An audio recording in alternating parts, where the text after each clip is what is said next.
दोस्तों स्वागत है आपका आपके अपनी यूट्यूब चैनल एजुपुर में। तो दोस्तों आज की हमारी वीडियो बीए फर्स्ट ईयर के शिक्षा शास्त्र विषय से रिलेटेड है।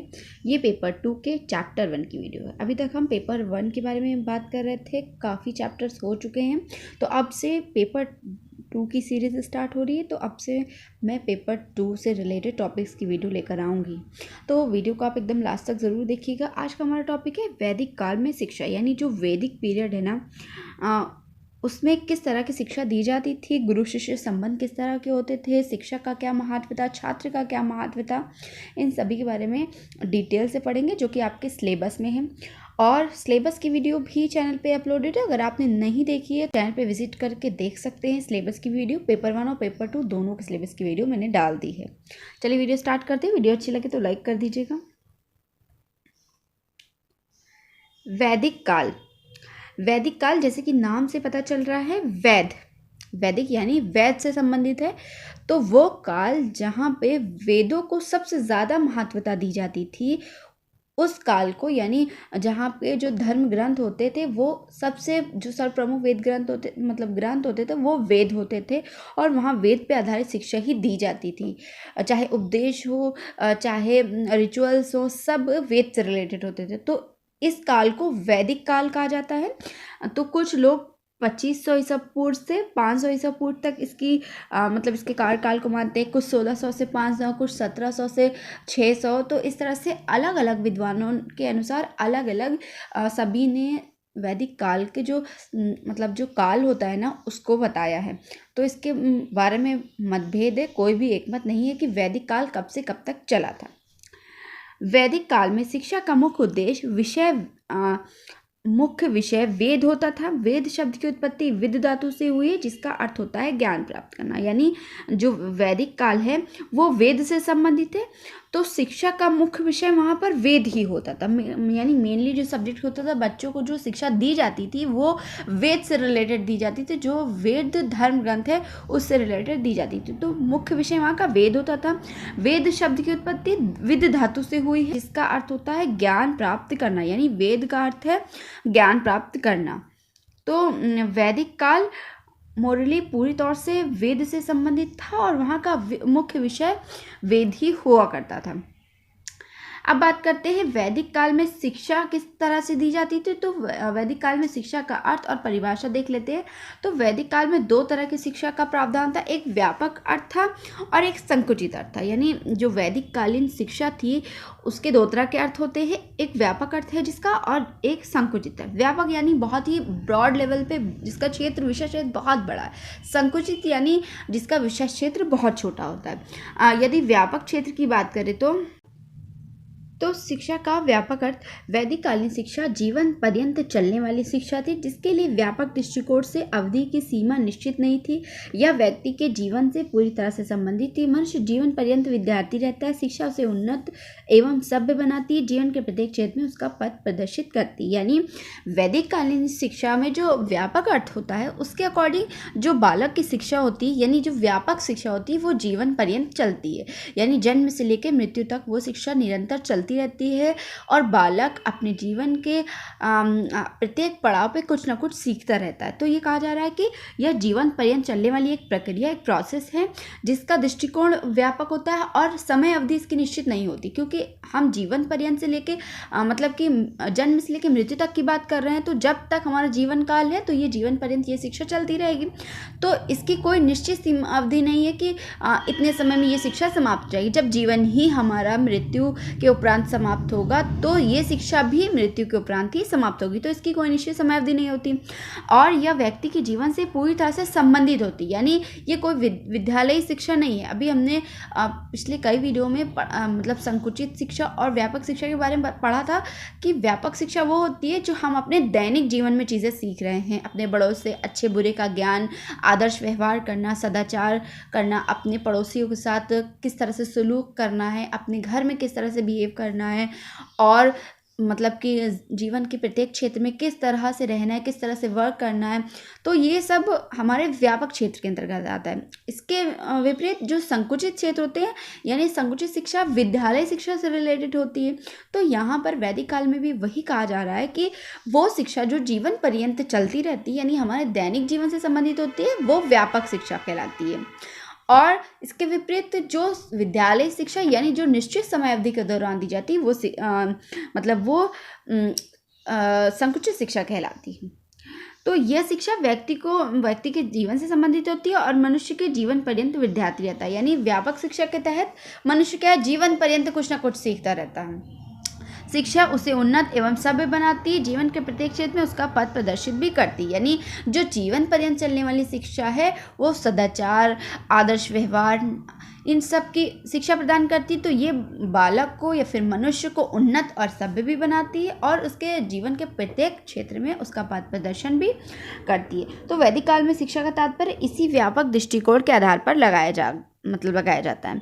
तो शिक्षा से तात्पर्य प्रकाश देने वाले या दिव्य आलोक प्रदान करने वाले तत्व से था।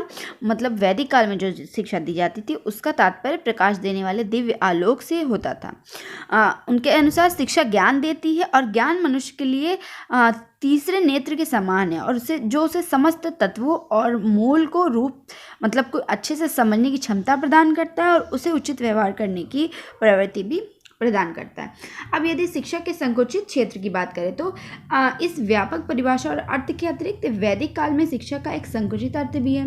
इसके अनुसार शिक्षा से तात्पर्य उस शिक्षा से था जो बालक उसके प्रारंभिक जीवन के कुछ वर्षों तक गुरुकुल में रहकर ब्रह्मचर्य जीवन व्यतीत करता हुआ अपने गुरु से प्राप्त करता था। इस शिक्षा का अर्थ औपचारिक शिक्षा से है, जो कि अधिकांश पुस्तकों के द्वारा दी जाती थी।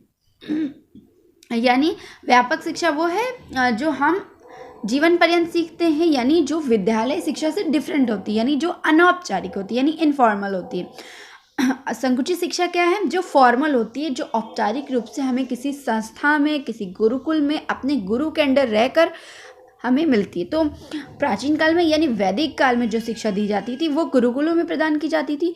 तो जो गुरु होते थे वो अपने साथ अपने शिष्य को रख कर मतलब अपने शिष्य को अपने साथ रखते थे। उसे किस तरह से प्रातःकाल उठना है, किस तरह से पढ़ाई करनी है, अपने गुरु की किस तरह से सेवा करना है, किस तरह से अपना शिष्य धर्म निभाना है, ये सभी कुछ सिखाते थे। तो ये सब क्या है? संकुचित अर्थ है शिक्षा का।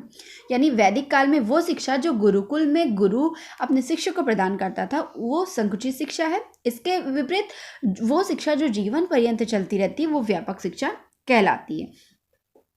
तो इस प्रकार में कह सकते हैं कि वैदिक कालीन शिक्षा प्रणाली के अंतर्गत शिक्षा का तात्पर्य उस प्रक्रिया या अन्य ज्योति या फिर शक्ति से है जो विद्यार्थी के सर्वांगीण विकास या व्यक्तित्व के विभिन्न पहलुओं, चाहे वो शारीरिक हो, बौद्धिक हो, आध्यात्मिक हो, सबको संतुलित विकास करती है और मनुष्य का मार्ग मतलब कि पथ प्रदर्शन में सहायता प्रदान करती है।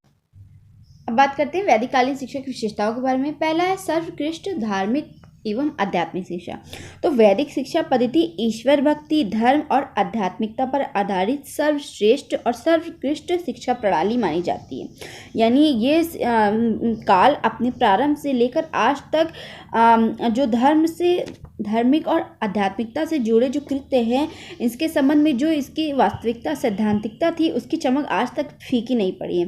तो वैदिक काल में जो शिक्षा प्रदान की जाती थी और जो धार्मिक और आध्यात्मिक शिक्षा दी जाती थी, इसके नियम और सिद्धांत जो वास्तविक धरातल पर आज भी तथ्य और वास्तविकता के तथ्य से जुड़े हुए हैं। इन सभी के कारण आज भी कई ऐसे विद्वान हैं जो ये मानते हैं कि पुनः वैदिक युग का गौरव लौट के आना चाहिए। नेक्स्ट है श्रेष्ठ एवं विकसित मानव का निर्माण।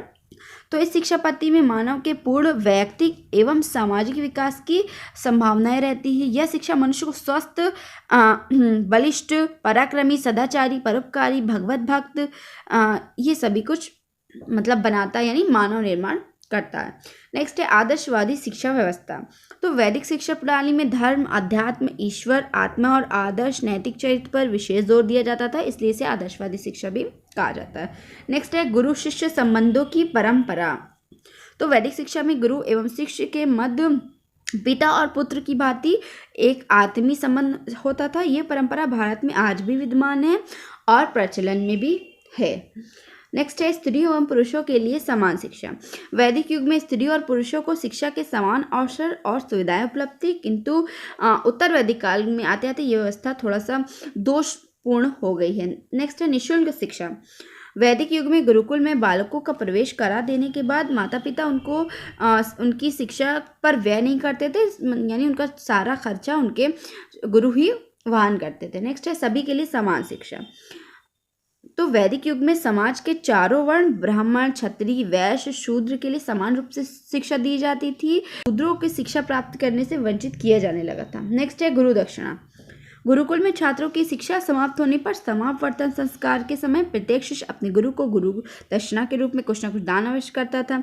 तो गुरु दक्षिणा में शिष्य गुरु को भेंट की जाने वाली वस्तु या धन के आदि के बारे में विनम्र भाव से पूछता था और गुरु दक्षिणा को गुरु की आज्ञा और आशीर्वाद मानकर उसे पूरा करना छात्र अपना परम कर्तव्य समझता था। तो इस तरह से गुरु दक्षिणा दी जाती थी।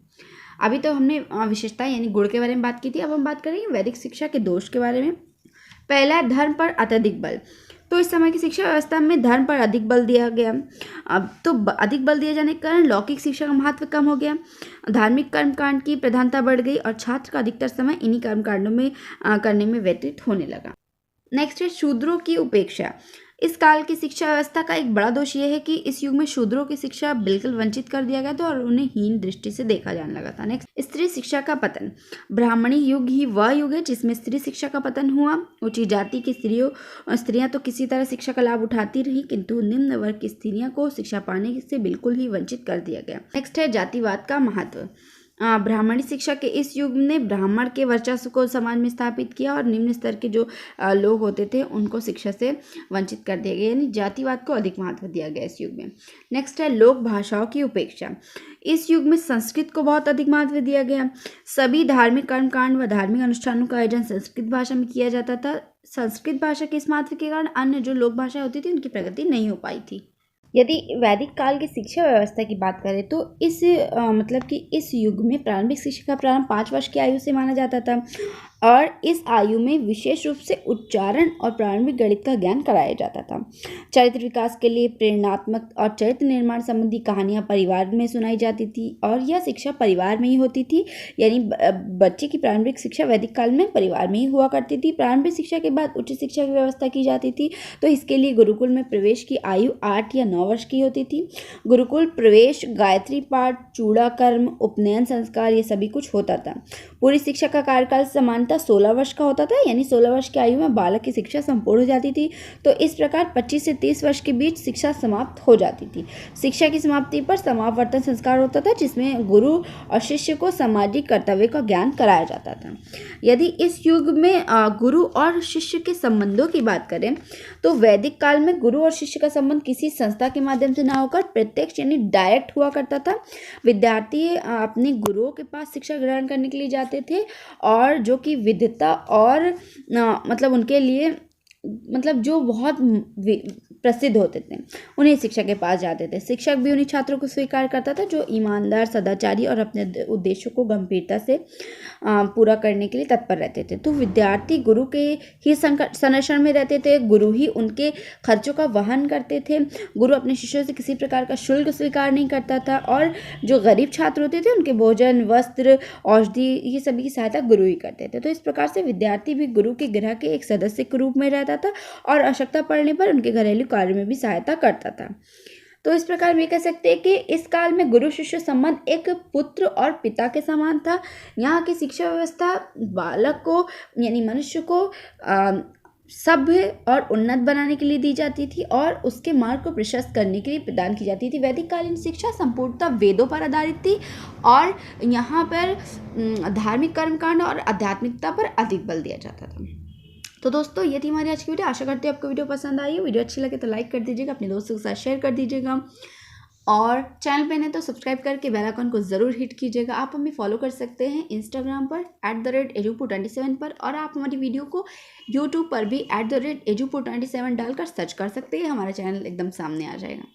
चलिए मिलते हैं नेक्स्ट वीडियो में, तब तक के लिए अपना खूब ख्याल रखिए। Bye bye.